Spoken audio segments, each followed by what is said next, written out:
మాగుంట శ్రీనివాసరెడ్డి గారు,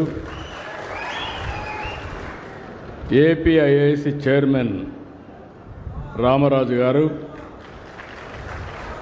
సెక్రటరీ యువరాజు గారు, కలెక్టర్ గారు, ఈరోజు ఇక్కడనే కాకుండా 87 ప్లేసెస్ నుంచి ఆన్లైన్లో ఉన్నారు. సహచర మంత్రివర్గ సభ్యులందరూ ఉన్నారు. అదే సమయంలో ఎమ్మెల్యేలు, ఎంపీలు కూడా అందరూ కూడా వివిధ ప్రదేశాల్లో ఇండస్ట్రీస్ని ప్రారంభించడం, ఫౌండేషన్లు వేసే కార్యక్రమంలో భాగస్వాములయ్యారు. వీళ్ళు కాకుండా జిల్లా యంత్రాంగం, కలెక్టర్ కానీ అదే మరిగా మిగిలిన అధికార యంత్రాంగం మొత్తం అక్కడున్నారు. ఈరోజు మీరు ఒక్కసారి చూస్తే మొన్న ఒక తుఫాను వచ్చింది. ఆ తుఫాన్లో సమర్థవంతంగా పనిచేశాం. అధికారులు, అనధికారులు అంటే ప్రజాప్రతినిధులు కలిసి పనిచేశాం. దానివల్ల ప్రాణ నష్టం తగ్గించాం, రియల్ టైంలో మానిటర్ చేశాం, చాలా వరకు ఆస్తి నష్టాన్ని తగ్గించామంటే అది ఈ ప్రభుత్వం ఇచ్చేటువంటి సుపరిపాలన అని చెప్పి మరొకసారి తెలియజేస్తున్నా. అలాంటి అందరికి కూడా లైన్లో ఉండే అందరికీ మనస్ఫూర్తిగా అభినందనలు. వీళ్ళు కాకుండా కాబోయే పారిశ్రామికవేత్తలు వాళ్ళందరినీ కూడా లైన్లోకి రమ్మన్నాం. ఇంకొక పక్క నేను పనిచేసేది భావితరాల భవిష్యత్తు కోసం. ఇక్కడే పిల్లలున్నారు, 7వ తరగతో 8వ తరగతి చదువుకుంటున్నారు.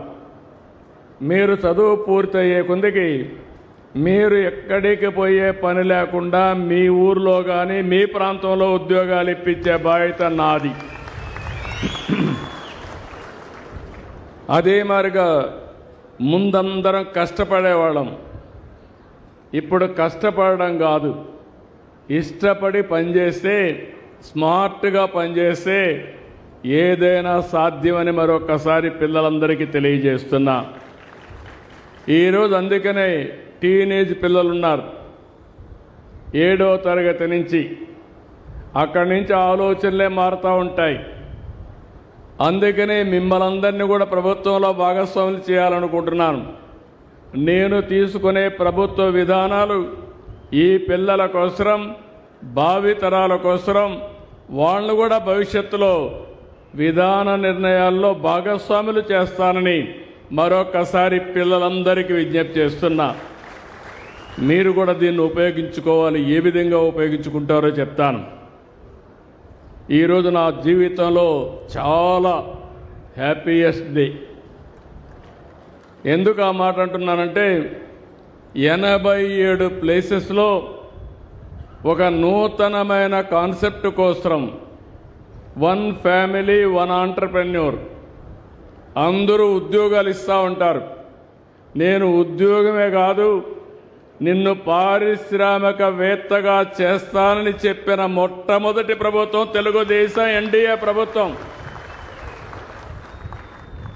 అలాంటి ఒక హిస్టారికల్ డే. అనేక సార్లు నేను ముఖ్యమంత్రి అయ్యాను, అనేక పెట్టుబడులు తీసుకొచ్చాం. అందరూ మాటలు చెప్తారు, నేను చేసిన పనులే నాకు సాక్ష్యాలు.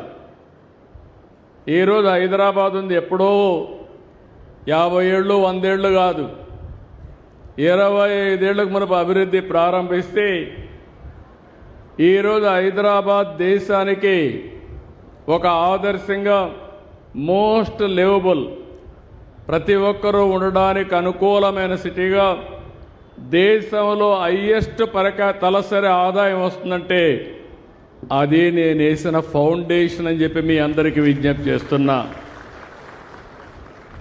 అయితే భిన్నమైన పరిస్థితుల్లో 17 నెలల నుంచి ఈ కూటమి ప్రభుత్వం పనిచేస్తున్నాం.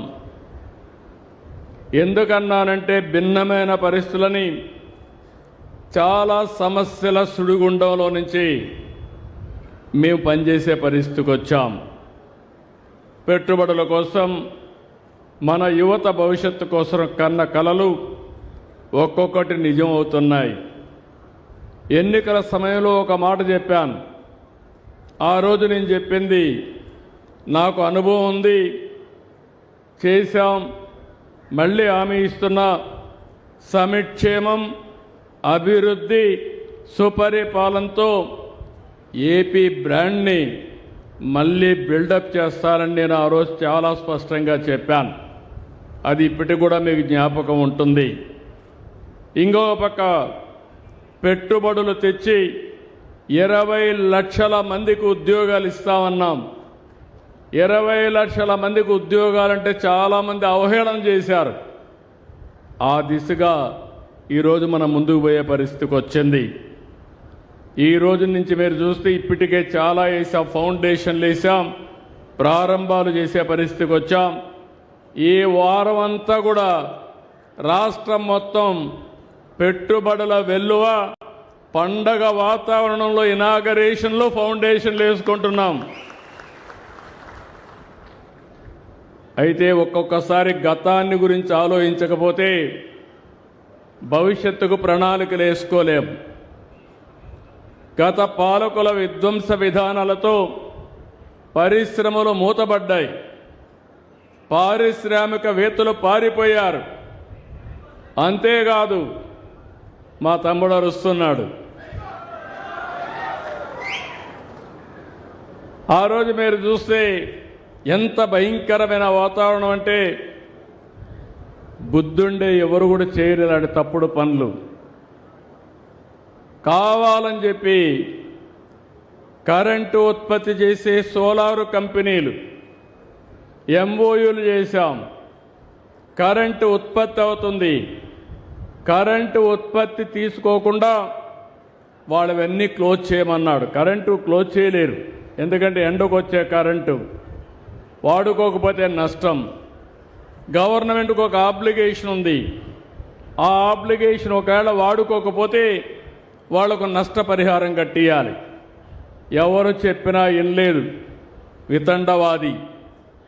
వినకపోతే ఏమైందని మీరు ఆలోచిస్తే కోర్టు మొట్టికాయలేసి ఇందులో ఏమీ జరగలేదు, నువ్వు తప్పుడు నిర్ణయాలు చేస్తున్నావు, నువ్వు వాళ్ళందరికీ కాంపన్సేషన్ కట్టియాలని కరెంటు వాడుకోకుండా పారిశ్రామికవేత్తలకు 9,000 కోట్ల రూపాయలు మీరు కట్టిన పన్నులు వాళ్ళకి పే చేసే పరిస్థితికి వచ్చాడు. అంటే 9,000 కోట్లంటే కనీసం మా ఆడబిడ్డలకు ఇంటికి ఒక 10,000 ఇచ్చుంటే ఎంత ఆనందంగా ఉండేవాళ్ళో మీరే ఆలోచించుకోవాలి. ఇది ఒక ఉదాహరణ మాత్రం. ఇలాంటి ఉదాహరణలు 1-2 కాదు. ఏదైతే ప్రజావేదిక కూల్చడంలో ప్రారంభించిన విధ్వంసం రాష్ట్రమంతా కూడా కొనసాగే పరిస్థితికి వచ్చింది. దాంతో ఈరోజు ఆదాయ వనరులు లేకుండా రాష్ట్రం అన్ని విధాల సంక్షోభంలో చిక్కుకుపోయింది. ఈరోజు మీరు చూస్తే నాకు అనుభవం ఉంది. అన్నీ తెలిసిన డాక్టర్ని, నాకే నాడి అంతుబట్టలేదు. మీరు ఆ విషయం గుర్తుపెట్టుకోవాలి. అంటే అన్ని రోగాలతో రాష్ట్రాన్ని ఎక్కడికక్కడ భ్రష్టు పట్టించే పరిస్థితికి వచ్చారు. ఇప్పటికి కూడా మీరు అనుకుంటారు అన్నీ అయిపోతున్నాయని. చాలా కష్టపడుతున్నాం, అన్నీ చక్కదిద్దుతున్నాం, అక్కడి నుంచి అనేక సవాళ్ళను అధిగమిస్తున్నాం, వ్యవస్థలన్నీ ఘాట్లో పెట్టుతున్నాం. మళ్ళీ మనం వచ్చాం కాబట్టి ప్రపంచంలో అందరికీ నమ్మకం వచ్చింది.